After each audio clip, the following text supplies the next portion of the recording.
Está no ar a hora da narração. Não sou Ramoni, tenho um pouco mais de cabelo, não vou narrar jogo. É claro que com a pausa de jogos de futebol no Campeonato Brasileiro, no Campeonato Paulista, os campeonatos em geral no Brasil, a hora da narração é especial, com temas específicos, com convidados especiais, aqui no canal de São Paulo, pela Vivo TV, canal 18 digital, Vivo Fibra, canal 26, pelo site do canal de São Paulo, canal de São Paulo, canal sp.com.br, em parceria sempre com a Rádio Prado. A Rádio Prado Oficial é o canal no YouTube, no site da Rádio Prado, radioprado.com.br. Você pode acompanhar sempre a hora da narração, um jeito diferente de narrar futebol, misturando TV e rádio. Hoje não será assim, vamos falar de um tema interessante que é futebol seleção brasileira, futebol Copa do Mundo. Você que pode acompanhar também através do Instagram da Rádio Prado, @Rádio Prado. Tem também o Facebook Rádio Prado. Você pode acompanhar a nossa programação, o nosso programa, a hora da narração. Sempre todo domingo tem um jogo para você, uma forma diferente de narrar. Hoje, um bate-papo, uma conversa e com muito prazer, recebendo convidados importantes. Antes dos convidados, eles estão todos aqui aparecendo, mas eu vou apresentar e dar o meu boa tarde ao Rinaldo Gomes, que faz parte da Rádio Prado, é o nosso mago aí dos teclados em relação às nossas edições e também participa da Rádio Prado com informações esportivas. Tudo bem, Rinaldo? Boa tarde, Fred. Boa tarde, Estevam. Boa tarde também, Altair. É um prazer estar com vocês aqui hoje na hora da narração, trazendo então um programa bem diferente para você que acompanha nas redes sociais a Rádio Prado e também o canal de São Paulo. Legal. E, claro, aqui dois amigos que a gente faz no futebol e a gente, o que vale é isso, a amizade que a gente leva pra frente, né? Nós jornalistas, cada vez mais está mais difícil a relação com o jogador, com o técnico, com o pessoal da comissão técnica. Não existe amizade, mas com eles, graças a Deus, existe sim, e de longa data, e eu agradeço muito a presença deles aqui no canal de São Paulo.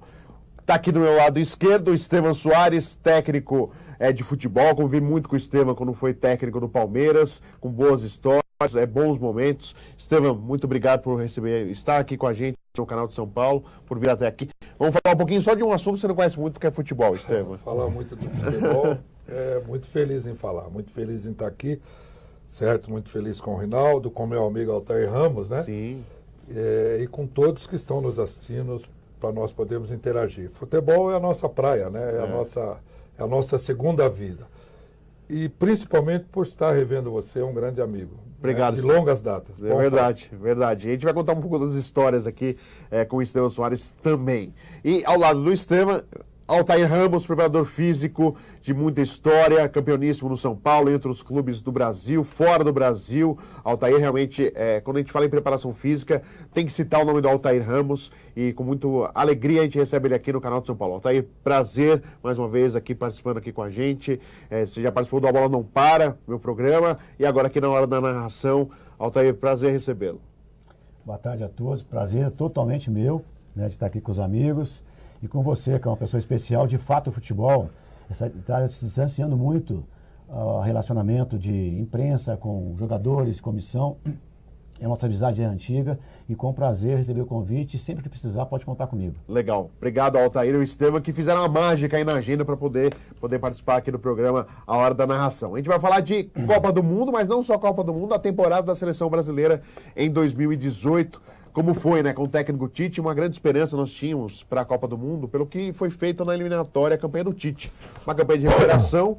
A seleção brasileira conseguiu fazer uma campanha excelente a partir do momento que o Tite assumiu a seleção e se esperava muito na Copa do Mundo. Isso não aconteceu, Estevam. Muitos acreditam a forma de jogar. O Brasil estava jogando de uma forma na eliminatória, ele quis mudar um pouco, colocando a peça, colocando o Felipe Coutinho junto com o Neymar, junto com o William, e o time não rendeu. E a seleção brasileira acabou caindo diante da Bélgica. Você acredita nisso, Estevam? Você esperava muito e mostrou-se pouco, porque mesmo chegando às quartas, a seleção não jogou o que se esperava?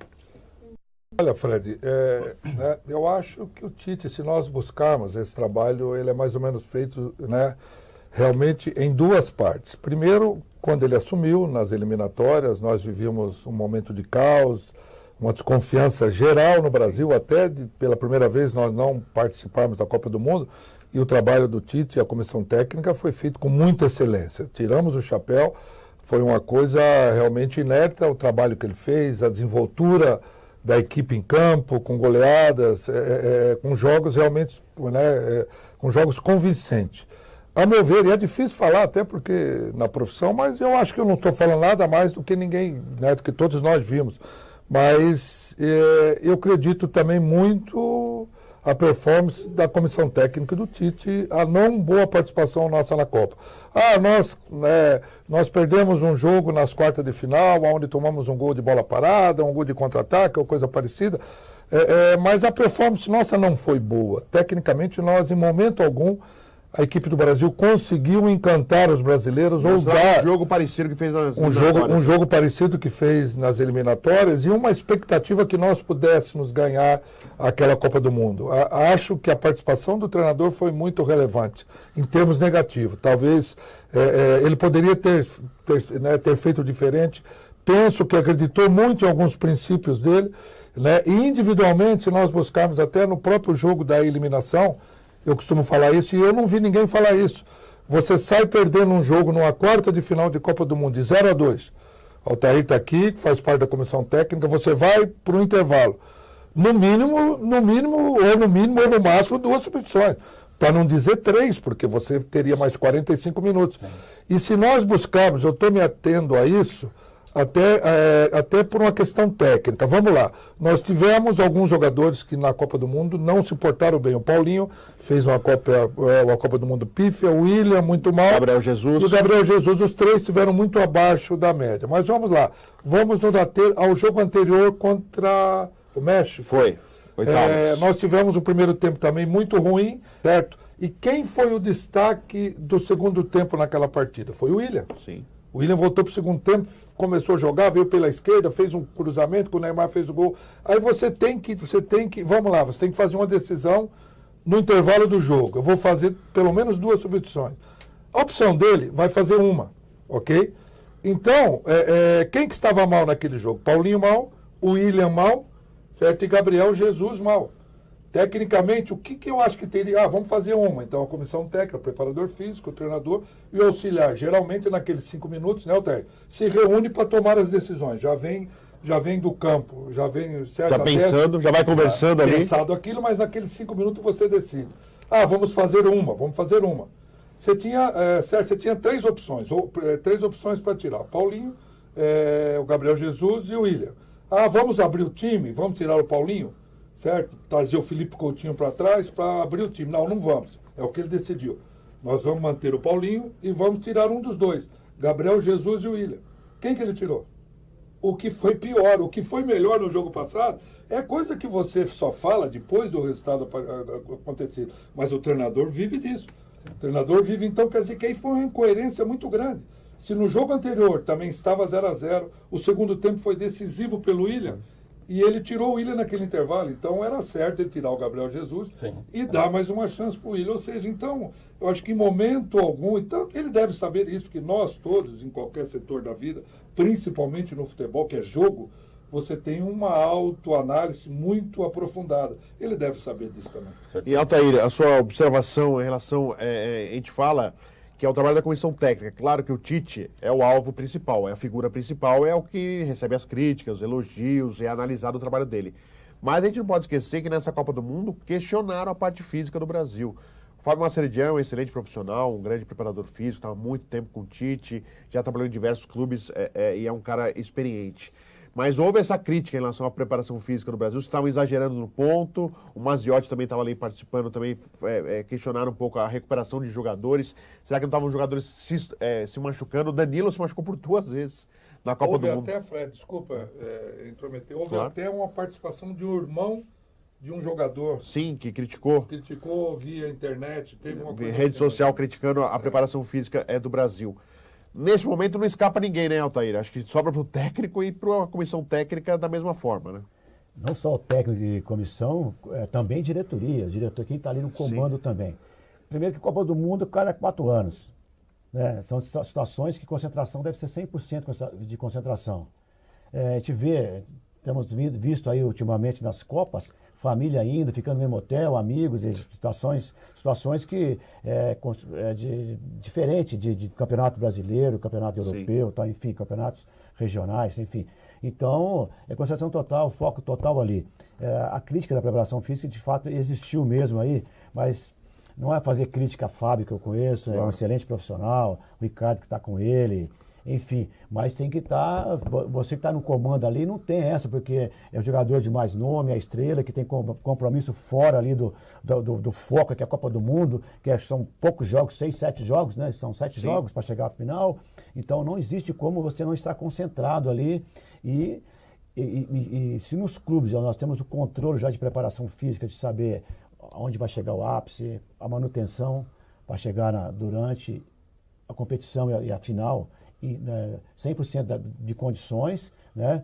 E então, eu quero dizer que tem que estar atento. Então tem mais condições de avaliar cada atleta. Então não podemos perder esse time aí para não acontecer isso que de fato aconteceu com a seleção e não foi todo mundo viu, que nós esperávamos aqui, nós que somos do futebol aqui. Então foi uma situação que tem que ser estudada novamente aqui, repensada, para que não aconteça futuramente. E em relação a esse jogo da Bélgica aí, o mundo todo sabia que a Bélgica vinha bem, o futebol está evoluindo lá, não tem como ter surpresa. Foi surpresa. Que o Tite como eles jogaram. Iniciar o jogo. Não pode ser, não pode ter. Hoje os analistas estão vendo aí, como joga, quantos quilômetros ele corre no jogo, fulano, Beltrano, então não tem como você saber onde o setor de campo que ele atua mais. Exatamente, onde ele está mais ali, finalizações, perna direita, perna esquerda, dentro, fora da área, lado esquerdo. Tudo isso já é observado pela comissão. E infelizmente cai na cabeça do treinador, mas a responsabilidade é de todos. Todos são responsáveis e não podemos deixar acontecer isso aqui mais para frente, porque a seleção brasileira mexe com muita gente, é muita situação que mexe com todos os setores aí do Brasil, do ser humano aí, né? O cara se mata, acontece de tudo por causa de seleção brasileira e tem que ter o máximo cuidado, sim. E Altair, quando chega um jogador para a seleção brasileira, não é um grupo homogêneo, porque cada um vem de um clube, de um campeonato, de uma competição, já há o desgaste, porque o calendário europeu, quando chega para uma Copa do Mundo, ele está no final de temporada. Todo esse cuidado tem que ter, né, Altair? Acho que se você forçar muito a situação na parte física, pensando só na seleção, você pode estourar o seu jogador, é isso? Mas então, e hoje, com certeza, o Fábio, principalmente o Fábio ali, ele está observando contato com os preparadores físicos, com as comissões de todas as equipes lá, deve ter contato com todos, com certeza deve ter, né? E saber como está cada atleta, se teve lesão, a volta dele, a recuperação, como foi, se está 100% recuperado, aí ele volta não estando 100% porque tem a Copa do Mundo, tudo tem que ser observado. E quando chega na seleção brasileira, ele também é reavaliado. E tem que levar em consideração os campeonatos que ele está disputando. Claro. Está em fase final, se foi eliminado já, está um tempo maior de descanso. E para que ele possa, nesse período de 30 dias, iniciar a Copa do Mundo, tiro curto ali, está 100% de condições, de foco, principalmente foco, porque hoje em dia, né, como eu tinha frisado aí, é muita gente numa concentração, né? Eu vou falar de treinadores que não aceitam isso aqui, não. Aqui a concentração é para vocês. Isso aqui não é para. Agora não. O intervalo de um treino para o outro vai receber. Pai, mãe, irmão, namorada, tal, isso aí, propaganda. Propaganda, então. Isso aí tem que focar ali. Ó. Então, se é o Neymar, que é o principal aí, né, hoje, astro da seleção do Brasil, do mundo em relação... Não, olha, meu filho, aqui é a seleção. Se não que coloque outro atleta ali, substitua, tem que estar focado. Eu acho que o foco é o principal aí. Então, e seleção é um negócio, como eu disse, que mexe demais com todo mundo. Então, esses atletas que estão representando a seleção, no caso brasileira, vestindo essa camisa aí, tem que ter muito amor a essa camisa e não achar que estão ali de passagem, não. Estão de passagem, mas que não seja... Mas podem fazer história, né? Fazer história e saber disso aí que mexe demais com o povo. O Reinaldo vai fazer uma pergunta, mas até para ilustrar, a gente vai mostrar os gols de Brasil e Bélgica já. O Reinaldo vai fazer a pergunta e a gente vai mostrar os gols de Brasil e Bélgica para a gente falar um pouquinho mais desse jogo específico, que foi o jogo que eliminou o Brasil da Copa do Mundo. Por favor, Reinaldo. Diante dessas críticas que teve até com a preparação física da seleção, como que se faz a avaliação, até como ele citou, sai do clube e ele vem para a seleção. Como fazer a avaliação física dele para que aplique-se o treinamento, a preparação física, de forma a não estourar o atleta nem na seleção e nem na volta dele para o clube? Então, como eu falei, com certeza o Fábio mantém contato com as comissões técnicas dos respectivos clubes dos atletas aqui selecionados.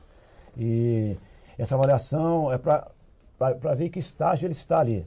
Testes específicos. Não fazer, não, vai ter que ser o melhor, tal. Olha, sim. você chegou, o Fred chegou nessa condição, vai fazer um trabalho relativo à condição que ele está agora aqui. O Estevão é a mesma coisa, cada atleta trabalha com a sua individualidade ali. Não vou fazer o mesmo trabalho que eu faço com um zagueiro, com um atacante, não, porque com um lateral, trabalho de força, de potência, exigindo que o mesmo faça de Neymar, de outros jogadores, enfim, comparando ali. Cada atleta tem o seu limite e você tem que saber o momento dele, como está, para que você possa trabalhar, pensar na recuperação. Hoje em dia não, a recuperação é super importante, sempre foi importante, né?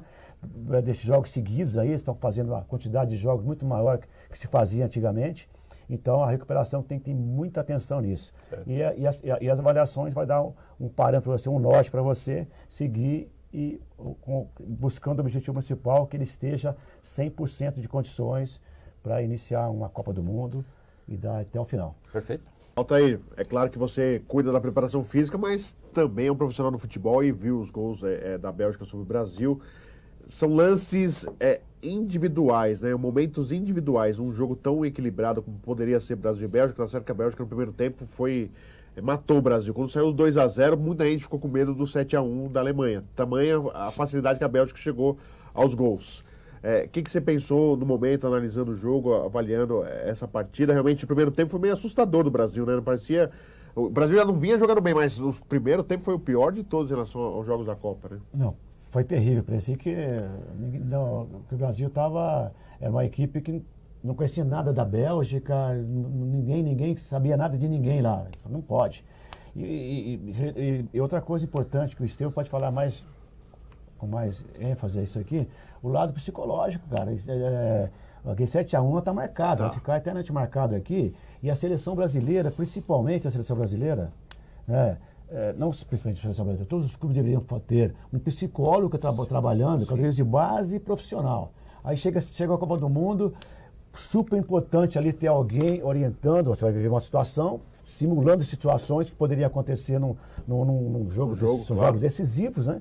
Jogos decisivos, e acontece isso aí. E enfatizando o que foi falado pelo Estevão aqui, que nós vimos, a seleção está muito desligada do jogo também. Situação infantil, a famosa falta tática aí que não aconteceu, e aquele recuo lá. Se bem que o Estevão, como zagueiro, citou aí que ele tem que estar atento. Se ele dá um passinho à frente, o cara entrou, sai na cara do gol. Então, mas tinha que estar abafado ali, fechar. Quem estava com a bola, né? Logo que roubaram a bola ali, pressionar para não deixar acontecer o que aconteceu ali.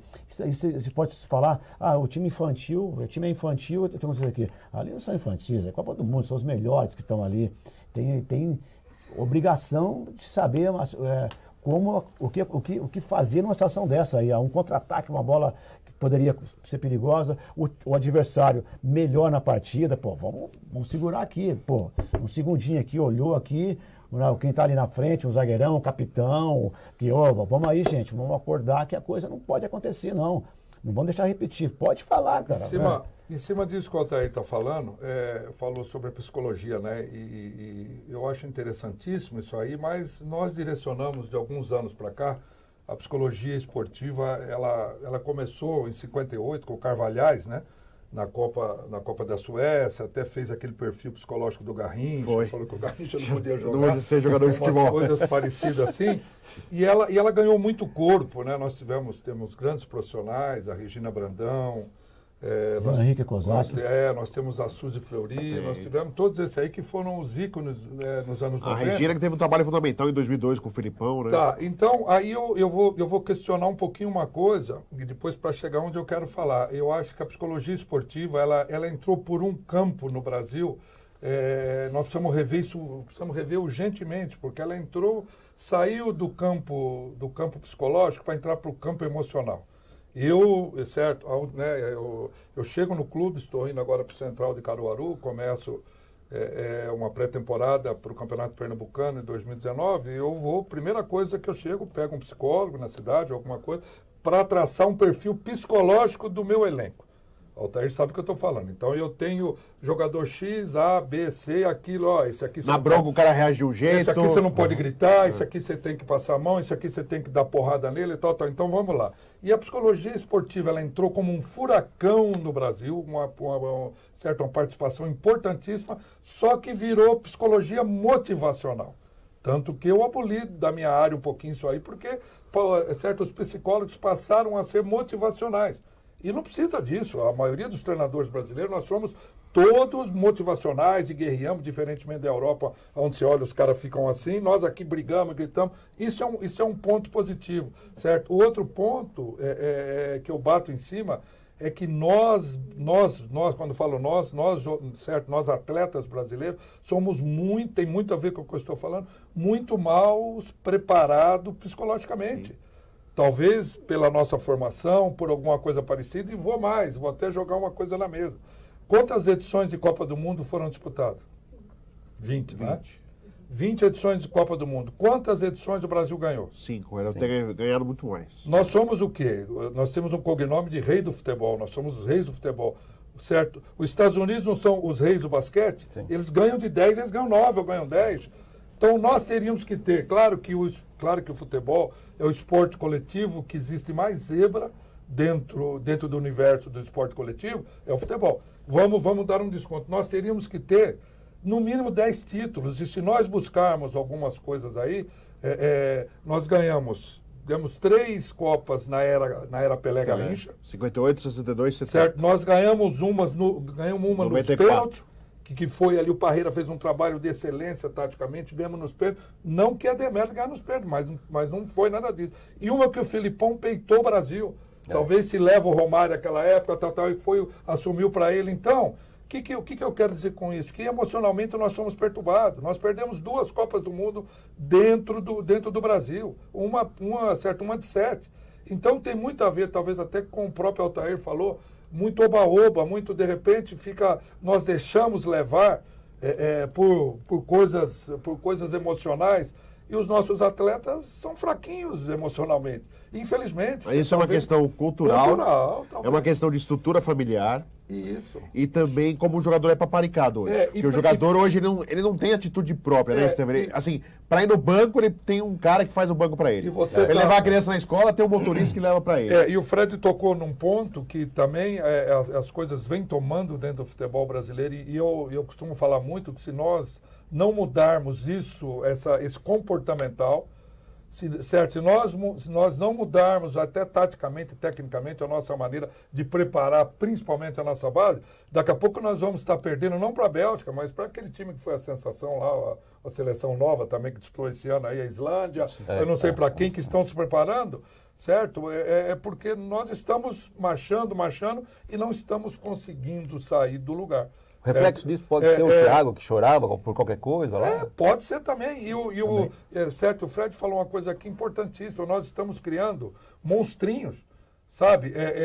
Nós estamos criando atletas apenas com direitos, certo? Os deveres, eles são... Eu vou falar um pouquinho da década de 70. Um dos maiores clubes de maior formação no Brasil chama-se Guarani Futebol Clube. Sim. Eu participei da formação da base. 11 horas nós apagávamos a luz. Claro que os tempos são outros. Sim.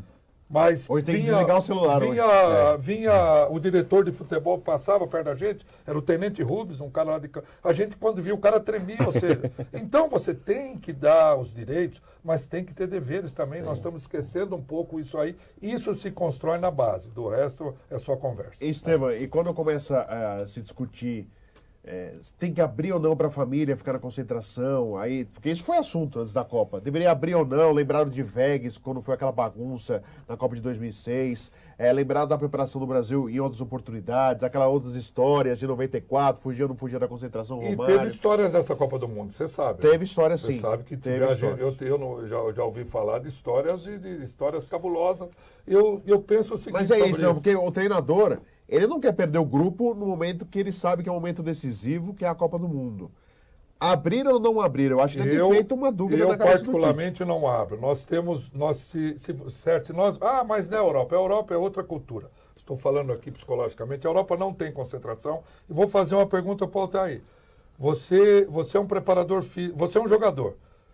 não tem concentração. Eu sou completamente terminante contra isso. Eu acho que tem que ter, pelo menos para dormir, certo que você vá para tomar o lanche 10 horas da noite e durma, porque nós emocionalmente, psicologicamente, não temos condição. Se você é um jogador, você está na sua casa, no seu apartamento, seu filho de 5 anos passa mal, tem febre, você vai para o quarto dormir, deixa sua mulher lá com... Então, ninguém faz isso. De maneira alguma, então. Isso aí, você falou de Europa e outros países, os caras, eles se apresentam de manhã, jogar à tarde, de manhã... Mas porque lá, Altair, os caras são gelados, os caras têm essa criação, eles estão N anos na nossa frente em termos de cultura. Então, eu acho que se você... certo, né? E são todos atletas milionários. Sim. Que podem, sabe, terminou a Copa, pega o familiar, vai pra... Não há necessidade, a meu ver, de você ficar 20 dias, não vai também morrer se não ficar longe do filho ou da mulher, não. Já está longe mesmo, né? Tá longe, então, só para falar mais um pouquinho sobre os lados psicológicos aí, só que esse trabalho não tem que ser feito em um mês. Sim, a Regina Brandão fez por WhatsApp. Exato. Mandava mensagem assim. A longo prazo, então. E motivacional. Eu tive o privilégio de falar com a Regina no São Paulo lá, eu sou fanzaço dela, diga-se de passagem. Então, esse trabalho não pode ser feito. Aí, um mês antes da Copa, vai contratar a psicóloga para trabalhar. Isso não vai resolver praticamente nada. Tem que ser um trabalho na base, a longo prazo, para que chegue na seleção, ou no clube, né? Enfim, eles já têm uma base, porque os jogadores, eles vêm de várias camadas sociais, principalmente as mais humildes, que têm dificuldade em todos os sentidos, né? De alimentação, que é super importante. O atleta está alimentado, né? E aí fica aquela preocupação que eu falei, da recuperação, sim, que é super importante, né? Ele vai se alimentar, vai treinar, vai recuperar. Vai sair para gandaia, sair para passear, namorar. Pô, tudo tem o seu momento, mas no momento de Copa do Mundo, principalmente, o papo é outro. Aí tem que... Eu nunca estive, infelizmente nunca estive na Copa do Mundo, mas parece que o jogador de hoje, né, Altair, não tem essa relação com a importância da seleção brasileira. Eu discordo, Fred. Eu discordo um pouquinho. Eu discordo quando se fala que... Mas quando você está preocupado muito mais na concentração, na folga... Não, mas isso vai aí poder é um comando. Isso não é o atleta, Fred. O atleta, se você liberar a concentração, ele vai. Se você não liberar, ele também vai. Agora, eu sou terminantemente contra... Quando se fala muito o atleta de antigamente era mais emotivo, era mais coração, hoje não, eu acho que a gente vê esses caras fazer um gol, o Neymar na Copa do Mundo fazer um gol, o Felipe Coutinho, os caras comem a cara, porque é um êxtase, só quem jogou, só quem participou dentro da arena sabe o que é um gol, sabe o que é uma vitória, só quem trabalhou, como o Altair trabalhou lá, sabe o que é isso aí. Eu penso que é como você conduz a coisa.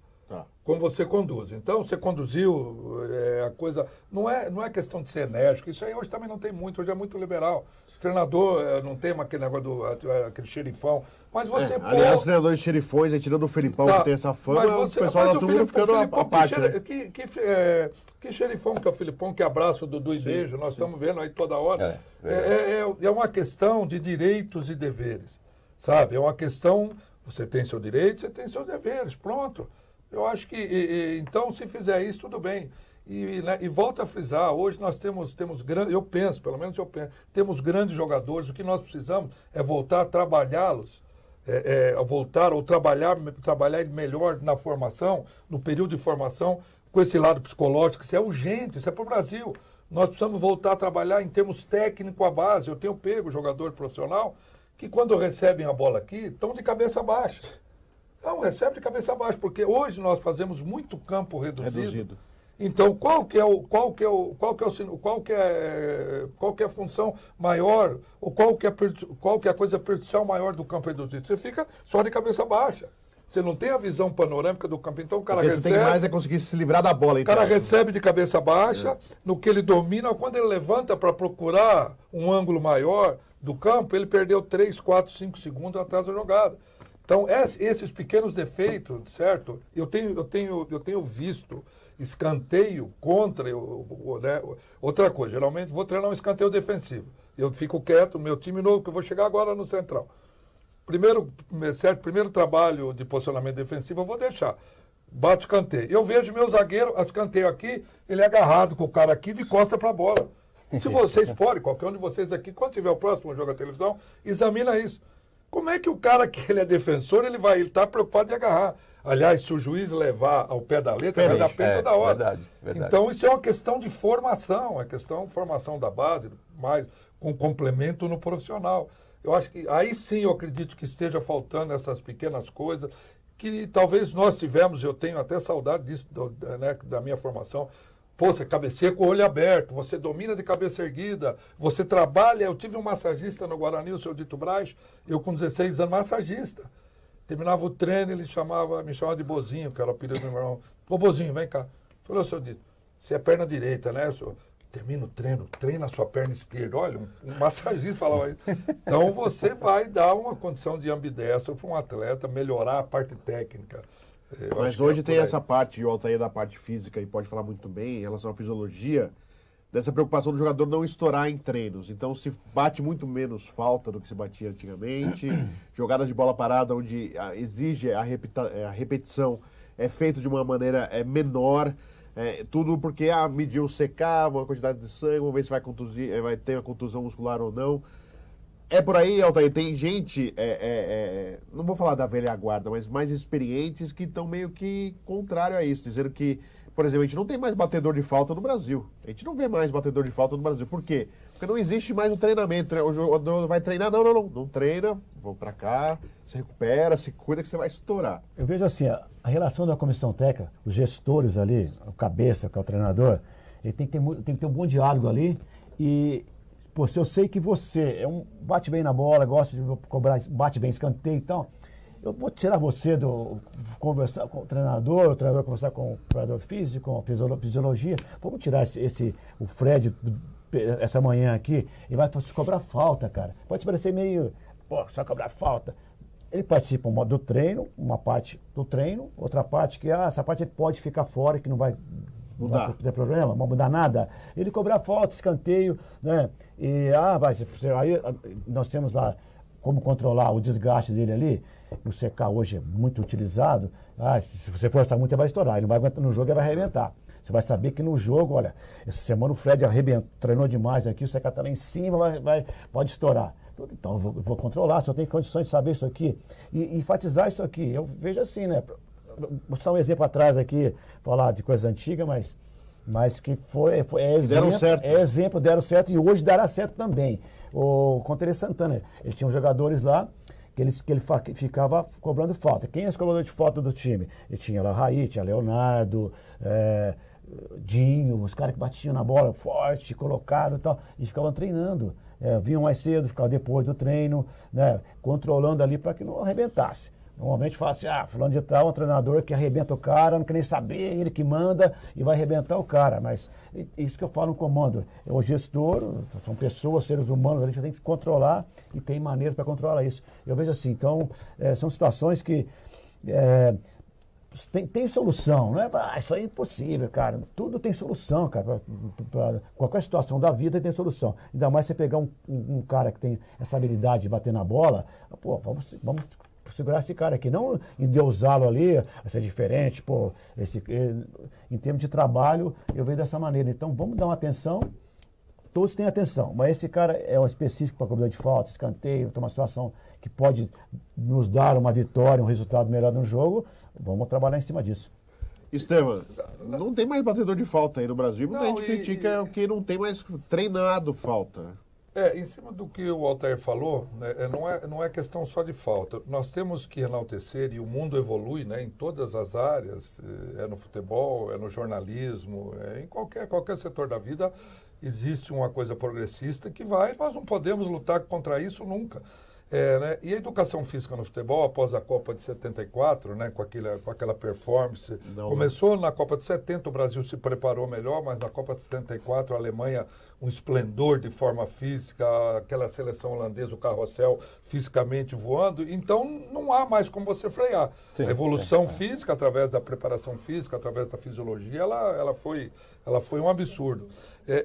Mas o que nós temos que ver é que a parte técnica, nós aqui no Brasil temos que voltar a trabalhar essas coisas simples. E eu faço até um desafio seguinte, eu costumo falar muito assim, o Altair vai dar risada disso agora. Se você, o atleta hoje, vamos lá, vamos fazer claro que não está nem se usando muito tiro de 200 hoje, mas vamos estar um tiro de 200, o que for. Vamos fazer 6, 7 tiros de 200. Em quanto? 200 em quanto? Em 50 segundos? Menos, né? 40, pouco seja. Você faz em 40 segundos, aí o preparador está lá, ou um tiro de 50, 20, 15 segundos, coisa assim, 100 metros, tá, pá. Aí o professor está aqui, o auxiliar está lá, dá a largada, o jogador, pá, ele tem que fazer em 15 segundos ou 18, ele faz em 20. Ele terminou, ele fala, professor, bateu. Ele fala, professor, pô, sabe o que foi? Naquele trecho lá, ele vem justificar o porquê ele não fez. Ao passo que se você fizer um trabalho técnico, eu já fiz isso e já foi comprovado, já fiz sem os caras saberem. Vamos fazer um bate-bola aqui com os jogadores, um bate-bola ou chute a gol. Você está fazendo. Faz uma coisa mais estática, e também se faz muito mais em movimento, mas mais estática. E eles começam a chutar e tudo lá para cima, porque a concentração é menor do que a concentração na parte física. É isso que eu estou querendo dizer. Entendi. Então, nós condicionamos tanto os nossos atletas, temos que virar atletas, veio de lá da Europa para cá, nós temos que ter ótimo. Mas nós não podemos esquecer disso aí. Eles estão no bate-bola, aquele negócio do Zap, você viu? Então, você viu aquele negócio daquele bagaço lá, daquele não sei o quê, e vai por diante. Quer dizer, a concentração no trabalho técnico hoje, ela é infinitamente inferior ao trabalho físico. Por isso que nós temos atletas no Brasil 100% igual aos europeus. E, tecnicamente, nós estamos evoluindo. E exatamente, a gente está aqui na hora da narração, falando sobre Copa do Mundo, sobre a seleção brasileira. Já passou um tempo já. O primeiro tempo já foi, a gente está já na sequência do segundo tempo do programa. Normalmente a gente tem uma narração de futebol, é um jeito diferente de narrar uma partida de futebol, misturando o rádio e a televisão. Vocês acompanham sempre aqui no canal de São Paulo, pela Vivo TV, canal 18 Digital, 26 Fibra, pela Rádio Prado, radioprado.com.br, Rádio Prado Oficial no YouTube e também no canal de São Paulo você pode acompanhar a transmissão do A Hora da Narração, sempre com jogos importantes. O Campeonato Brasileiro a gente iniciou na temporada de 2018, mas na temporada de 2019 o Campeonato Paulista, tem mais Campeonato Nacional, tem muita coisa interessante para você acompanhar aqui no canal de São Paulo. Mas voltando ao assunto aí na seleção brasileira, eu vou até aproveitar e a gente vai observar o nosso Neymar, que ele foi realmente assunto em 2014, se machucando contra a Colômbia, ficando fora do jogo contra a Alemanha. E foi assunto em 2018, mas um assunto de forma negativa, que foi exatamente pelas simulações, pelas suas quedas, fizeram comercial, brincam até hoje dele caindo no chão. Tem um comercial que fizeram de uma empresa de frango, que o cara vai buscar o frango rolando pela rua e vai rolando até o final até pegar. Muito meme, né? Muito meme, ficou marcado de uma forma negativa e para mudar essa imagem, não sei se ele está fazendo o correto neste momento. E aí, após a Copa do Mundo, ele fez uma declaração via Instagram, via rede social. Antigamente o jogador, quando tinha algum problema, alguma dividida, ia lá, dava uma entrevista e tentava resolver tudo, né? Tem problema de se explicar. O que você acha dessa nova fórmula aí de você se explicar através de rede social, onde meio que você fica na defensiva, porque você não é... Mas eu acabei de falar aqui um pouquinho, a evolução do mundo em todas as áreas. Hoje em dia... Mas você não acha que é confortável você se defender dessa maneira? Mas ele vai... Você vai enfrentar uma coletiva para fazer isso, você vai ter perguntas que você vai acabar respondendo mal também. Então, acho que a melhor maneira de se expressar, talvez, é o que ele fez. Fez uma declaração via Instagram, passou. Agora, o que nós temos que valorizar é que é o melhor jogador nosso. Está entre os 3 melhores do mundo aí, certamente. Entre os 5 melhores do mundo, certamente. O cara que teve uma contusão seríssima na Copa passada, 2 meses antes da Copa, teve uma fratura que até nós achávamos que não jogava, né? Então, eu não vejo tanta... Você acha que é uma perseguição em cima dele, Estevam? Eu acho que sim, eu acho que ele tem os erros, ele não é santo, não. Eu falei aqui que no primeiro jogo da Copa do Mundo, eu fiquei com vergonha de ver ele jogar. Se jogou depois, não. Caiu uma ou outra, tentou cavar, jogar arbitragem contra o seu adversário, mas não...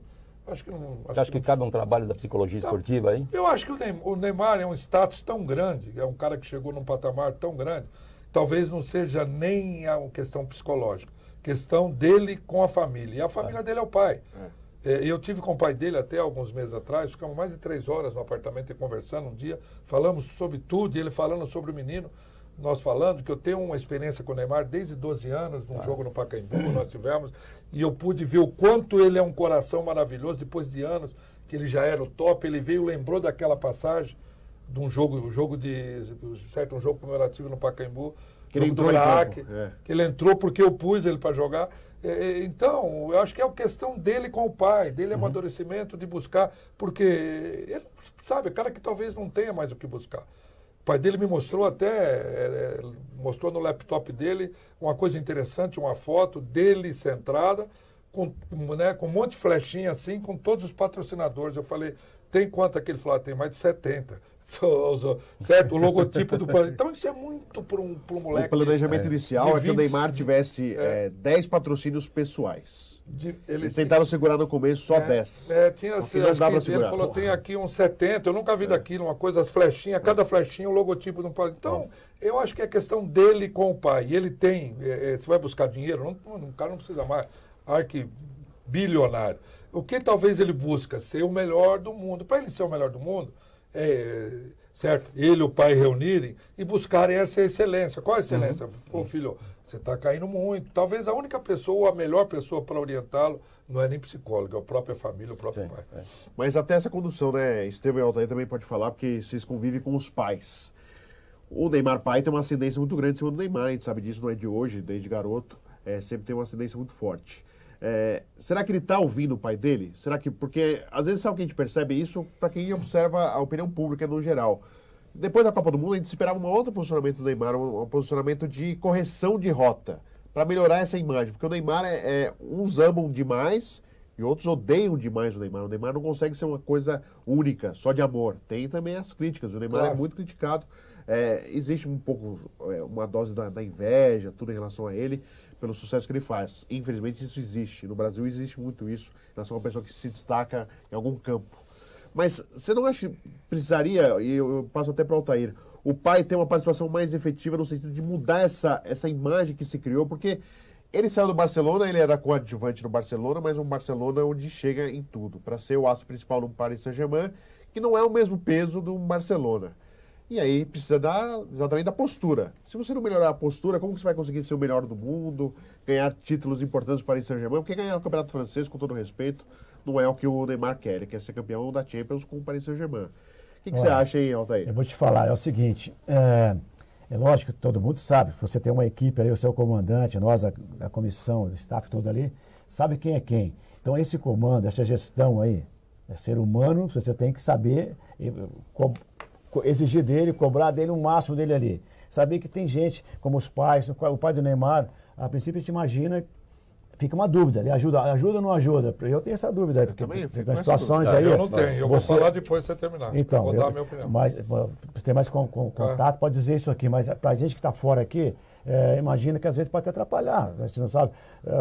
seu comportamento em todos os sentidos. É difícil o pai se desligar e ser o empresário. Eu acho que você vai ser o pai sempre, em qualquer momento, na hora dividida, na hora boa, na hora ruim, você vai ser o pai, né? Assim, o sentimento de pai, de defesa do filho, de acolhida do filho, você não vai conseguir tirar isso, se desligar, né? Então, eu falei, aqui o comandante, né? É importante isso aqui. E nós que estamos no dia a dia, quem está no dia a dia com o atleta ali, você tem que saber, olha, chegar, não é que nós sejamos psicólogos, mas a gente trabalha um pouquinho ali pela convivência, e, olha, se você precisa disso aqui, eu chego com você tete a tete aqui e falo assim, peraí, o que está acontecendo? Você não está legal hoje aí, não? Ele vai dizer para você, infelizmente aconteceu dormir mal, por um motivo ou outro, se tem filho, se não tem, tá, sair para balada, e de repente o cara vai te confidenciar isso aqui, você vai levá-lo aqui, e vai orientá-lo também, você precisa estar focado aqui, meu filho, né? No caso de Neymar, a gente sabe que tem dezenas de patrocinadores, é uma grana astronômica, nem dá para colocar aqui quantos zeros tem aqui. Então, vão cobrar dele, como se ele não agir como um atleta, como eu cito um exemplo de um atleta que eu sou fãzaço, que é o Cristiano Ronaldo. Eu vou confessar que eu acompanho bastante. É um baita de um profissional. Um cara e no começo ele era questionado assim como o Neymar era. Então, e hoje é um cara que... Eu ia falar isso. É um cara... Já antecipou. Então, não tem como. Um cara esse aqui é um exemplo para todo mundo. Né? Está ali, criançada, o Cristiano, como o Neymar é. Então, isso aí vai fazer você chegar nele até mais fácil. Eu acho até mais fácil trabalhar com cara famoso, ídolo, do que trabalhar com um jogador comum, cara. Que acha que é o Pelé. Então, é mais fácil. Então, eu tinha falado do lado psicológico, enfatizei aqui, né? Enfatizamos lado psicológico. Isso aí tem que ser trabalhado, sim, cara. Eu não admito isso aqui, o cara, mas o Neymar, pô, depois você imagina o menino, eu vi também começando ele com 12, 13 anos, disputando Copa Nike e tal. E até imaginava, pô, esse menino, será que ele vai chegar? Eu fiquei pensando comigo quando eu o vi ali, né? Ele estava no banco do Santos na época e tal. Enfim, ele virou o que virou. Pô, uma transformação muito grande. Mas ele era craque já, salão arrebentava, fazia gol de letra, driblava meio time inteiro. Tinha o Jean Xera, que era do Santos, que esperava a mesma coisa e não virou. Tem que ter, olha, quantas pedras preciosas, aí, pérolas que foram perdidas aí, de falta de orientação, de ter alguém do lado que cobrasse. Não só falasse amém para o atleta, joga bem, amém, amém, amém, né?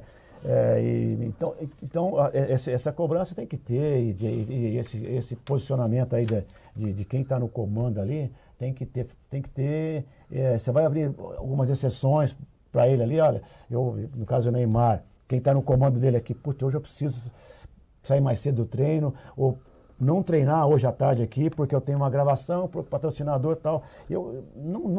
Tem que liberar, você pode liberar, mas é uma frequência, toda semana, 2, 3 vezes, pede treino, aí depois ele compensa, vai pegar o professor, o personal, tal, vai trabalhar tal. É diferente, é importante, lógico, mas não é a situação, ele está com o grupo ali, o respeito do grupo que vai ter ali, porque no jogo, não é só ele que vai ganhar o jogo, são todos ali, ele vai destacar, fazer gol, mas tem que defendendo ali. São situações, futebol parece tão simples para a torcida, né? Tá ali com a bandeira, com a camisa, tal. Mas torcendo, é complexo demais. Mas no dia a dia, a complexidade é muito grande, cara. O comando ali tem que ser forte. Então é isso. Então tem que pensar muito. Eu discordo um pouquinho quando você fala em postura do Neymar, sinceramente. Primeiro do pai dele. Por exemplo, Altair, você está no futebol há muitos anos, assim como eu. Quantos atletas você já viu, números, que os pais arrebentaram? E eu também já vi. Eu tive um jogador no Guarani, em 97, 98, que eu lancei. Eu talvez tenha tido a felicidade de lançar o maior qualitativo com o quantitativo de atletas do Guarani. Lancei na época Ricardo Berna, lancei o Rafael, lateral direito de São Paulo, Edu Dracena, Berna goleiro, Edu Gonçalves, um quarto zagueiro, ficou 10 anos na Alemanha, o Alexandre Pretinho, volante do Santos, Martinez estava. Luiz Fernando Martinez, Elano. Você sabe qual era o melhor jogador de todos esses nomes que eu falei? Elano, Copa do Mundo, Martinez, Palmeiras, Cruzeiro, Edu Dracena até hoje jogando, Rafael, Berna tá São jogando Paulo, até hoje. Flamengo, Berna. Sabe qual era o melhor deles? Chama-se, que não morreu. Aliás, o pai morreu, infelizmente, era um cara... Guaru. Você já ouviu falar no Guaru? Na esquerda? Sim. Já. Esse cara era gênio, mas infelizmente o pai dele era tão bom. Era um cara tão bom, que era meu amigo, mas atrapalhou o filho. Porque não saía da porta do vestiário. Então, o pai do Neymar, ele falou isso pra mim, não foi assunto nosso. Como é que o cara chega onde chegou e o pai é ruim? O pai deixou o moleque, ele falou inclusive para mim uma coisa, falou, Estevão, você sabe qual é o salário mensal, o salário anual do Cristiano Ronaldo e do Messi? Que tem, um tem não sei quantas Copas do Mundo, como é que chama, né? Essa bola de ouro, outro tem, certo? Eles têm, e o meu filho não tem nenhuma. O salário do Neymar é maior do que o dos caras, né? Esse pai é ruim? Certo? O moleque fez o que fez, joga. Agora, qual que é a postura ruim do Neymar? Alguma vez, em 10 anos que ele está aí, nós aqui ouvimos falar que o Neymar saiu para beber, que o Neymar foi pego numa blitz. Mas o que acharam dele? Deixa eu só terminar. Tá. Foi pego um dia que faltou ao treinamento, ou que é mau companheiro. Fala com o Muricy sobre o Neymar, que talvez a pessoa mais exata para falar. Muricy, agora o cara foi o quê? Porque ele caiu demais. É coisa que pode corrigir, certo? O esnobar dentro de campo. Tecnicamente, nessa última Copa do Mundo, ele chegou com um problema de fratura, mal. Ele fez acho que 2 gols, bateu o escanteio na cabeça do coisa, deu uma bola de calcanhar não sei para quem, fez outro gol. Quer dizer, e poderia ter crescido. Você falou esnobar, o Cristiano Ronaldo fazia gol, ficava olhando no telão. Tudo tem a sua maturação, a sua época, então eu não vejo... Mas assim, muito foi falado, ele ainda é um menino, ele está com 26 anos, né, o Neymar. que quando tá 0x0 ele não vai jogar quando tá 2, 3x0, que é pentear a bola, dar carretilha. Pelo amor de Deus, não podemos falar isso, Pedro. O Neymar decide qualquer jogo. Não, mas falando no sentido de fazer uma carretilha, fazer uma jogada diferente. Inclusive o maior jogador do mundo de todos os tempos ficou manchado, que é o Pelé, porque não assumiu a filha. O Neymar, o filho dele teve lá, ele assumiu, quer dizer, um exemplo à sociedade. Então o cara só tem exemplos bons. Você nunca viu falar que esse cara foi pego numa balada, faltou. Você viu ele falar que faltou com treinamento, viu, Neymar? Eu nunca vi. Então, nós criamos... Não, ele não faltou. Aí quem está no comando vai entender que ele é um ídolo, ele é uma referência para a garotada, para todo mundo aí. Então, ele precisa, olha, o treino é às 16 horas, mas 15 horas tem um compromisso inadiável de patrocinador que ajuda o cara né? Tá ali patrocinando o cara. Aí você libera, cara, que chegue mais tarde. Uma hora ou outra, então, isso aí é normal, esse tipo aqui, então tem que ser inteligente. Aí e o comando e o Muricy, você falou do Muricy, de fato, o Muricy fez isso. Comentou comigo, comentou publicamente aí, mas tem que saber levar algumas coisinhas diferenciado como é o Neymar. Neymar é uma empresa, né? Não é só um jogador, é uma empresa. Por tanta gente em volta dele ali que nós vive aqui dele. no Brasil criamos muito celeuma em cima de coisas que não... minha opinião, né? Que não, claro. Isso. Nós temos que valorizar mais o que nós temos aqui, nós temos muito pouco. Eu vou levar agora esse assunto, inclusive da interferência do pai e tudo mais, para o meu esporte. Eu sou do atletismo, fui corredor de 800 e 1.500. E eu lembro que era assim, eu entrava na prova e eu perguntava pro meu técnico, o que eu tenho que fazer? Ó, você vai fazendo aqui, vai fazendo aqui, vai fazendo aqui, depois você é muito rápido na chegada, então vira forte os últimos 200 metros. Eu falei, beleza, tá bom, vamos lá. Ganhava um monte de prova, assim. Mas o tempo era lá embaixo, não era tempo que impactasse alguma coisa. Até o dia que eu precisei do tempo. Técnico, como é que eu vou fazer? E agora? Porque meu pai uma vez chegou para mim e falou o seguinte, olha, você está ganhando a prova assim, facinho, facinho, facinho, e a hora que você precisar correr sozinho para fazer o tempo, como é que vai ser? Aí eu cheguei pro técnico, o que eu tenho que fazer agora, como é que vai fazer? É o melhor tempo, é o meu, como é que eu vou para cima dos caras aí, para eu fazer o tempo que eu tinha que tentar um recorde sul-americano? Claro. Ele falou, então, agora é que nós vamos treinar junto, agora você vai aprender o que você tem que fazer realmente. Pô, aquilo mexeu, né? Então foi um toque do meu pai, falou assim, você está acomodado aí, está tudo fácil para você. E a hora que o técnico, não, agora você vem treinar para fazer isso aí. Conseguiu o recorde, foi bacana, foi legal. Mas meu pai teve que mexer comigo. O que talvez você talvez seja até falando, que na própria seleção, que nós a gente fazendo uma analogia ao Neymar, na própria seleção, até o que é o assunto da mesa, né?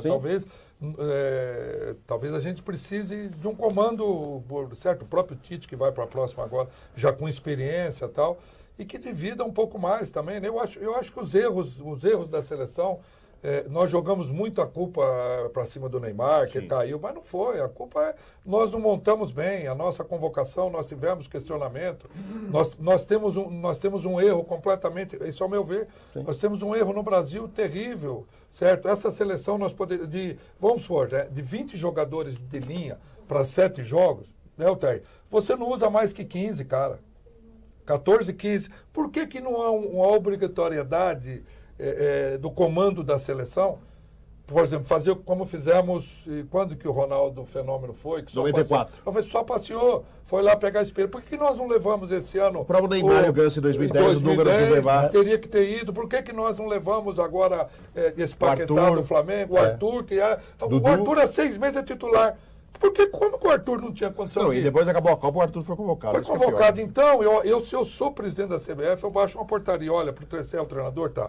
Você vai ter direito a 17 convocações, a 17 nomes que você queira. Os outros 3 que você quer também, mas mesmo menos de 21 anos. Para nós prepararmos. Então, é uma coisa que... E é difícil quando você vê, se nós aqui fora, se nós temos esse questionamento, né, Altair? Dentro, o treinador e o preparador físico ou a comissão técnica, se errar, jogadores são os fiscais da comissão técnica. Então isso aí... Você convocou um cara que... tem jogador que a gente não sabe nem como é que estava lá. Sabe por que veio? E por que aqui não... Por que não vai o daqui? Sim. Tyson, Fred, então, sabe, com todo respeito pelo Tite, mas eu concordo o jogador percebe tudo. Isso eu concordo. Esse acompanhamento aí de todos os jogadores que estão fora lá, selecionáveis, tá?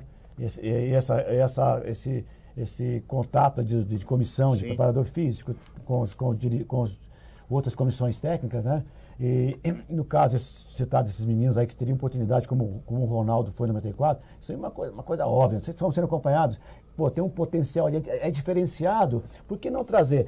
Você não vai usar todos os jogadores ali, dificilmente vai usar de 22, tal, 23, né? Vai usar 15, 16, por ali, por que não deixar já vivenciando uma Copa do Mundo? Copa do Mundo é... O Kaká em 2002 também teve essa oportunidade, entrou em poucos jogos, já então, o Felipão levou. Então, isso aí tem que ter uma cobrança de alguém ali, tem que ter peito para chegar e falar, não, eu quero levar, eu vou levar, como o Felipão não levou o Romário lá. Pô, todo mundo queria o Romário. Foi criticado pra caramba, né? Aliás, na internet tem um vídeo, você gritando Romário lá na CBF, na entrada da CBF, e o Felipão entrando pra... Pô, como diz, é todo mérito para ele, Felipão, né? É corajoso.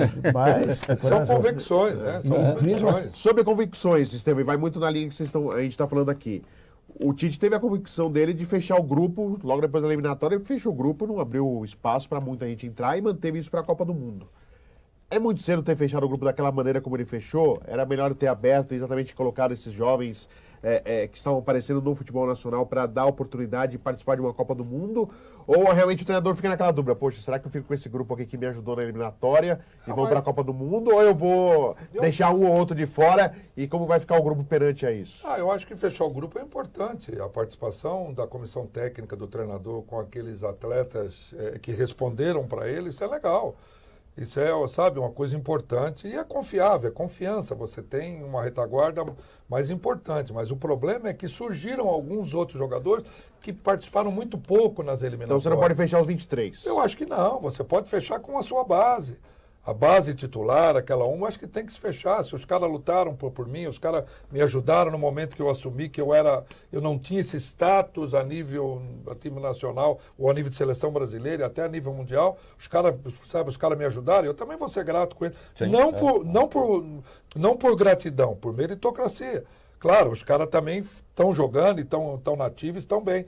Mas ele levou atletas também que não certo, participaram muito pouco nas eliminatórias e poderia ter levado os caras mais novos que estavam aqui jogando. Tipo, a atenção lá fora foi maior do que aqui. Focaram na Europa, esquecido aqui. E o que nos impressiona muito é que isso não foi um privilégio do Tite. Isso tem sido uma repetição de algumas convocações atrás, então a gente estranha. O que se passa? São todos treinadores idôneos? Você vai desconfiar ou vai duvidar da idoneidade do Tite, do próprio Dunga, na outra? Não. Mas é estranho, nós valorizamos muito pouco o que é nosso aqui. Verdade. A gente está aqui na Hora da Narração, no canal de São Paulo, está chegando já na parte final do nosso programa, que você está acostumado a sempre acompanhar uma partida de futebol no Campeonato Brasileiro, vai ter o Campeonato Paulista agora em 2019, uma narração diferente, misturando o rádio com a TV. Mas a gente está falando de seleção brasileira de Copa do Mundo e antes de já projetar essa seleção que tem Copa América agora no Brasil, em 2019, e vai ser uma pressão a mais para o Tite mostrar um trabalho. Até vou trazer uma informação sobre o Tite, como que ele está lidando depois da eliminação da Copa do Mundo. Mas só para fechar esse assunto Copa, a seleção francesa foi um grande destaque, né? Acho que não só pelo título, mas pelo que mostrou, né? Acho que contra a Argentina foi um belo jogo, inclusive, né? Uma equipe que já viu, né? Uma seleção que há tempos não apresentava um futebol de excelência como apresentou. Nós tivemos boas seleções aí com muita qualidade, né? A França acho que merecidamente ganhou, né? Apresentou o melhor futebol dentro desse contexto novo aí que não é novo, tudo, né? No futebol eu costumo falar que nada é novo, né? É tudo, se você buscar o WM de 1930 e pouco, ou de 1800 e não sei quanto lá que foi, o WM ele é nada mais que o 3-5-2, a formação, entende? Então, tudo é que nem a moda, né? Há 40 anos atrás se usava a calça larga, cabelo comprido, com barba, aí a barba era feio, hoje os meninos tudo barbudo, quer dizer, futebol também, não tem como. Futebol são duas variantes, é você com a bola e sem a bola. Defesa e ataque, aí você acha a melhor maneira para poder chegar. O Tata Muniz está aqui no estúdio, antes do Reinaldo continuar. Vem, Tata, vem aqui. Até porque o cenário que a gente pega emprestado é o 4-2-4. Não tem nada bem, tudo em ordem. O Tata Muniz está aqui, vai dar um abraço, porque o Tata entrevistou pouco. Um pouco esses personagens aqui. Falei de você agora. Boa, Tata. Deus te abençoe, que você é Altair o cara do Ramos. raio. Esse é do raio. Já Jesus falou estava do com a raio. mão em Já cima. Já falou do raio? Ainda não. Esse Vamos o falar. pai Tava são do lado do inesquecíveis. cara. E esse aqui eu não só fiz como treinador, como jogador. Este e o pai são Legal, verdade. sensacionais. Legal. Tata Muniz que Pô, que bacana. já vem na sequência com o 4-2-4 e a gente está aqui na hora da narração trazendo aqui. Hoje não tem futebol, mas tem o nosso programa, a gente podendo participar. Prazer em ver os dois. Prazer é nosso. Prazer nosso, com Legal. certeza. Maravilha. Obrigado, Tata. Um abraço. Valeu. Valeu, meu irmão. Tata, um grande abraço, valeu. Um grande abraço ao Tata Muniz, tá? Grande apresentador, repórter e que tem muita história para contar também no 424. E no programa de segunda-feira, né, Tata? Que horas que é o programa? 7 às 8. Das 7 às 8, antes da bola não para, tem o Tata Muniz aqui com muita coisa legal do esporte. Verdade. É, só para aproveitar, o Reinaldo vai Quantos perguntar. anos que eu não vi o Tatá? Hein? Faz tempo, hein? Não tem nada, né, Bolão? Tá fininho, hein, Bolão? Reinaldo, você vai perguntar, eu te cortei. Você estava falando sobre essas questões aí do futebol, é isso, é com a bola, é sem a bola e tudo mais. Tal. Você acha que não tem hoje como realmente inovar no futebol? Ah, é difícil. Como eu falei, se nós buscarmos futebol desde 1870 e pouco, quando foi lançado, teve o futebol anárquico, depois o clássico, teve o piramidal, teve o WM, aí começaram-se algumas coisas, mas muito pouco se muda, né? E quando, como eu citei até do próprio WM aqui, sabe, a coisa era o 3 e tal. Hoje, certo? Depois criamos o 3-5-2, aí veio, acho que a grande sensação, a grande mudança no futebol que foi na Copa de 74, foi o carrossel holandês através do Rino Smith, futebol total, coisa parecida. Depois nós voltamos com a Dinamarca no 3-5-2, né? Ou seja, então você não tem mais o que criar. E se nós buscarmos uma coisa interessante, é que todas as inovações táticas, ela vem de lá para cá, da Europa. Mas por quê, Altair? Nossos treinadores são incompetentes? Não, porque aqui nós não temos tempo. Eu não posso chegar lá no Central de Caruaru, tentar fazer uma coisa mágica, eu não vou ter tempo. Daqui a pouco eles me demitem. Você vai trabalhar com o que você tem lá. Com o que eu tenho. Diferente dos treinadores lá que tem uma retaguarda melhor, quero fulano, posso inaugurar. Certo? Talvez a única inovação tática que nós fizemos, e o Pepe Macia fala muito sobre isso, ele até xinga de vez em quando o Zagallo, né? Filha da mãe, porque nas Copas do... deixa quieto.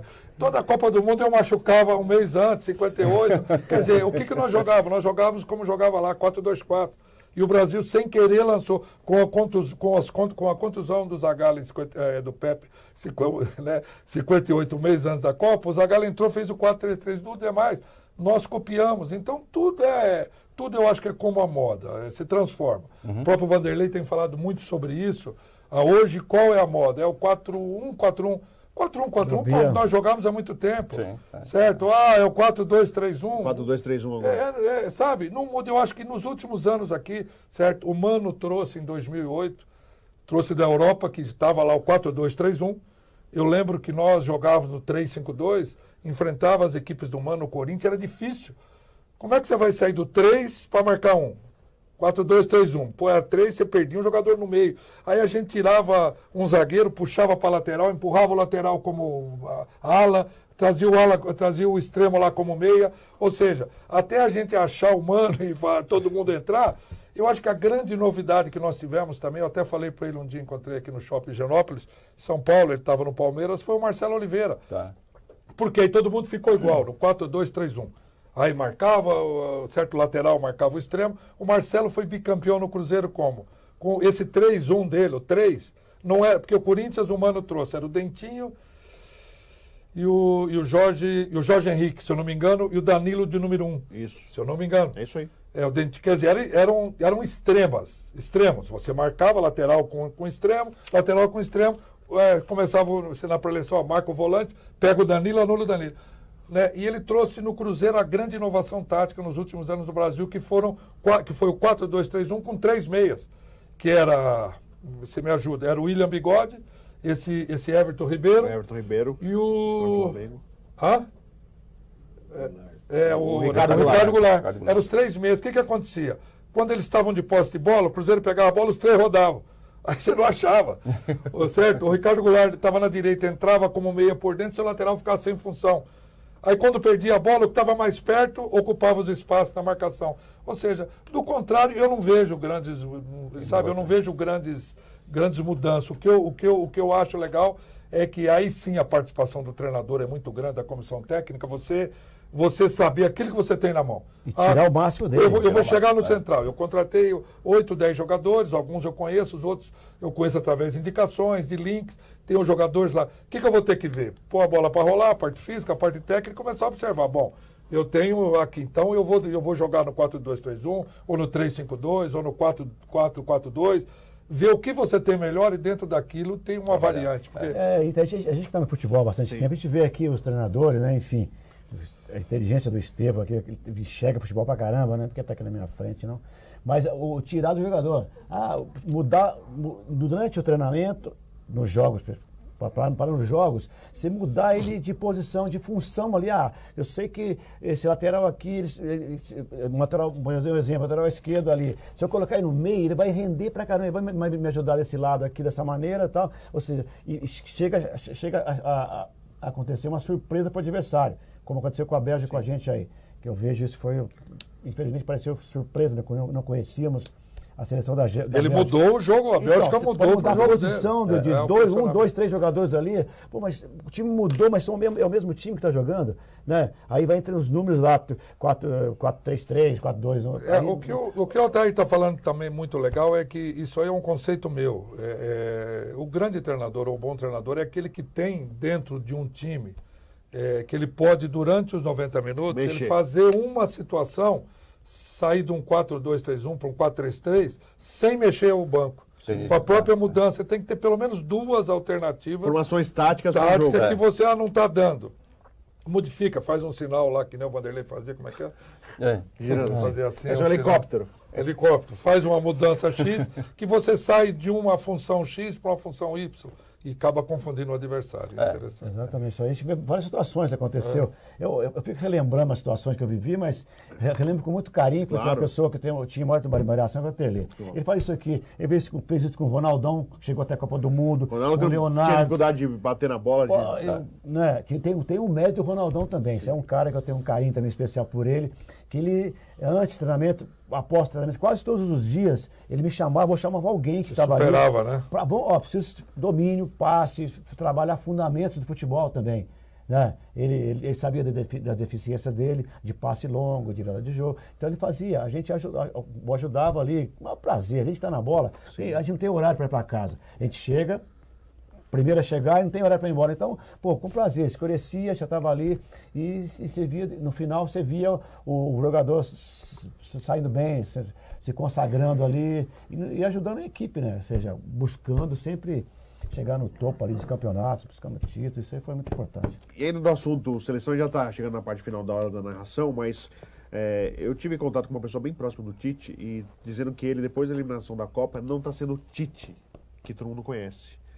Ele está muito mais preocupado em conseguir ganhar amistosos 1-0, ter a vitória como confiança de uma sequência de trabalho, porque ele sabe que a Copa América será decisiva para ele. Porque é uma Copa América no país e vai ser questionado porque tudo que começou antes da Copa, ele protegido, quase que 100%, o Tite unânime, se perdeu com a forma como o Brasil jogou na Copa e como foi diante da Bélgica. Claro que não perdeu a grande parte. Certo, eu acho que ele está certo, Fred. E agora ele está com essa preocupação. Ele não está sendo o Tite como ele estava sendo antes da Copa, ele está sendo um Tite mais precavido. Bom, isso é importante para ele. É importante. Talvez o sucesso enebria todos nós, né? O sucesso ele é meio... Talvez ele chegou na Copa muito autoconfiante, até pelo próprio histórico dele no Brasil, que é um emérito ganhador, pelo trabalho que ele realizou nas eliminatórias. Talvez o cara tem certos momentos na vida que assim... A gente acha que não vai, certo? E o Vanderlei falou, quando chegou da China, e eu posso me encaixar nesse quesito também, ele falou muito sobre isso e eu ouvia, né, eu assisti o Vanderlei falando, e eu também, né, eu transportei para mim, e talvez o Tite, o que aconteceu, Vanderlei? Eu comecei a pegar time A, time B, eu fiz isso. Estevão, por que você não está hoje no momento de patamar? Porque eu, em momentos cruciais da minha carreira, de Palmeiras, de Botafogo, eu fiz escolhas erradas. Porque você se acha que, tem o que procola não sei da quanto. Quanto paga? X, eu vou, porque eu resolvo. Eu resolvo. Não resolve. Se não tiver uma estrutura boa, se não tiver um time bom, você não resolve. E o Tite talvez se achou mais importante ou melhor do que a cocada, porque a coisa estava tão bom para ele. Talvez aí ele esteja refletindo agora, esteja refletindo. E uma coisa importante, quanto a exame amistosos, eu acho que ele está certo, cara. Eu hoje, falando no telefone com o meu gerente de futebol, eu falei, olha, temos a data de 23 e 24, e 30 ou 31, me arruma 2 amistosos contra o pior time que tem na região aí, um time de várzea que é para me ganhar. Dia 7 eu vou jogar contra o Campinense lá em Campina Grande, é jogo duro, que eu sei que é um time forte, mas ele tem que recuperar a autoestima dele, sim, da equipe dele, certo? É que nós não entendemos. Você jornalista, vocês querem ver ele contra aAlemanha. Sim. Aí ele toma um pau da Alemanha, toma um pau da Inglaterra, daqui a pouco o emprego dele vai embora também. Então, não, e ele sabe, a Copa América vira decisiva para ele. São estratégias. Seria um absurdo, né? Eu acho que ele está completamente certo nisso e eu não tenho dúvida que, volta a frisar, todos nós sabemos, o dia que você faz um programa ruim, que você não consegue falar, que você erra português, que você fala alguma coisa, você vai pra cá, você não se penaliza? Opa, fala, puta, eu tive mal hoje. Não é, Altair, você faz um treino que seu time no domingo não corre, você fala, o Tite deve ter feito. Porque esse jogo Brasil e Bélgica tá na cabeça dele. Ele é muito inteligente, eu considero ele a inteligência dele futebolística é acima de todos nós, por isso que está lá. Então ele deve ter feito as considerações dele, viu que agora é outra conversa. Vamos falar um pouquinho já do futebol de vocês, né? O Estevam, você está indo para o Central de Caruaru. Qual a sua perspectiva? O que o Central tem de calendário aí para 2019? Qual que é o projeto apresentado para o Estevam? Porque Estevam, a gente sabe que não está fácil, né, Estevam? O mercado tem muitos treinadores aí, bons treinadores. O mercado é como todo, em qualquer na sua área, jornalismo, na minha área nem falava com o Altair aqui antes. Daquela área nem fala. Nem fala nisso. Falava para o Altair aqui, são 2 áreas dentro do futebol, é o treinador e o preparador físico. Todo mundo hoje é preparador físico, forma, ninguém quer ficar fora. Há 20 anos atrás, você falava para um ex-atleta, o cara encerrava a carreira. Você vai, eu vou lá para o meu interior tomar conta do meu sítio, da minha fazenda, vou comer agora, não quero. Hoje em dia, vai no Corinthians ver se o Alessandro sai, ver se o Mauro sai, vai no São Paulo ver se não está. Onde vai? Os caras ninguém quer sair desse meio. Aliás, que é a vida e é uma coisa financeira muito boa, né? Sim. Então, os meus planos lá é como de todos os outros. Eu acho que eu tenho ainda muita força, estou com muita lucidez.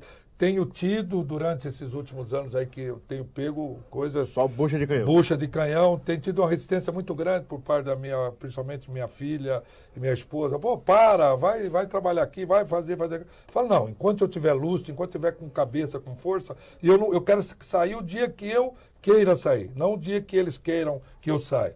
Então, meus planos é como fazer um bom trabalho agora, claro. Lá o Central tem o Campeonato Pernambucano, a Copa do Brasil e a Série D. É fazer bom trabalho. Segundo o presidente, tem que ser campeão nos 3. Agora, só isso, apenas? Só apenas isso. Coisa. Apenas isso. Coisa. Altair, você tem a gente for falar escolinha de preparação física, como que é o trabalho que você está... Aliás, o Altair, eu convidei ele esse ano para ir para o Itumbiara comigo, ele não pôde. Se justificou, estava montando a escolinha, né, Altair? E quem sabe mas não vai faltar oportunidade para nós trabalhar. A gente vai voltar a trabalhar. Vamos trabalhar junto.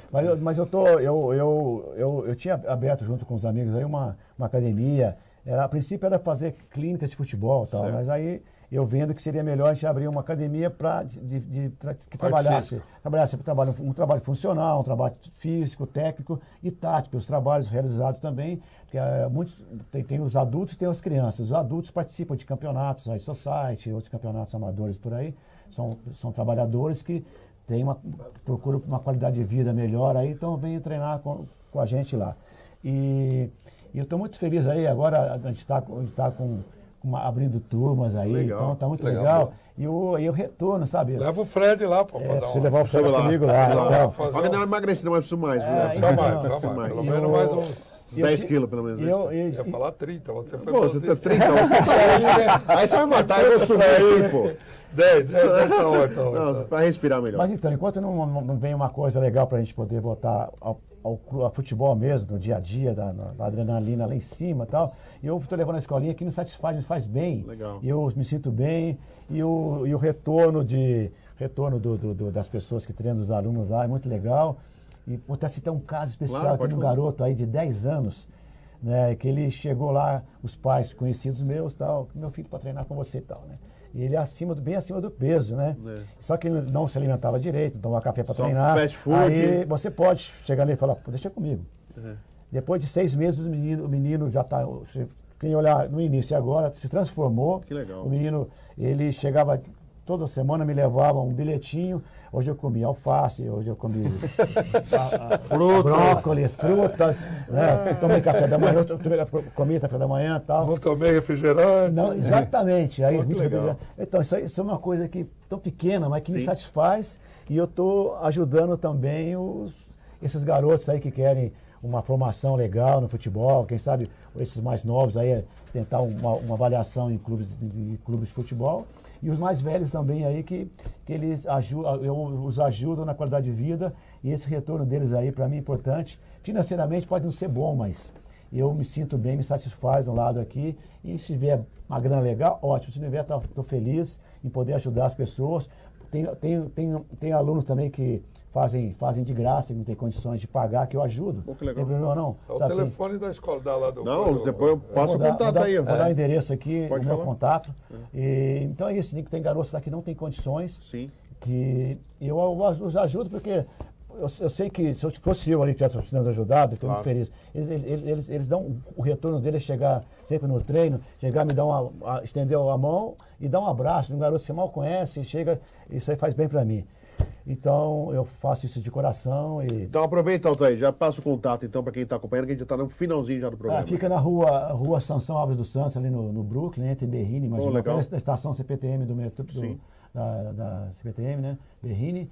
E o telefone, vou dar o meu contato mesmo, que é 911, né? 999134973. Legal. 11 Esse é o Altair Ramos, uma das pessoas... Vai. 11 99134973. Um dos caras, você sabe, Sim. um dos caras mais admirados do futebol. Com certeza, pela postura, pelo profissionalismo, pelo caráter dele. Altair, muito obrigado por sua presença aqui, por ter vindo aqui até o estúdio do Canal de São Paulo na hora da narração.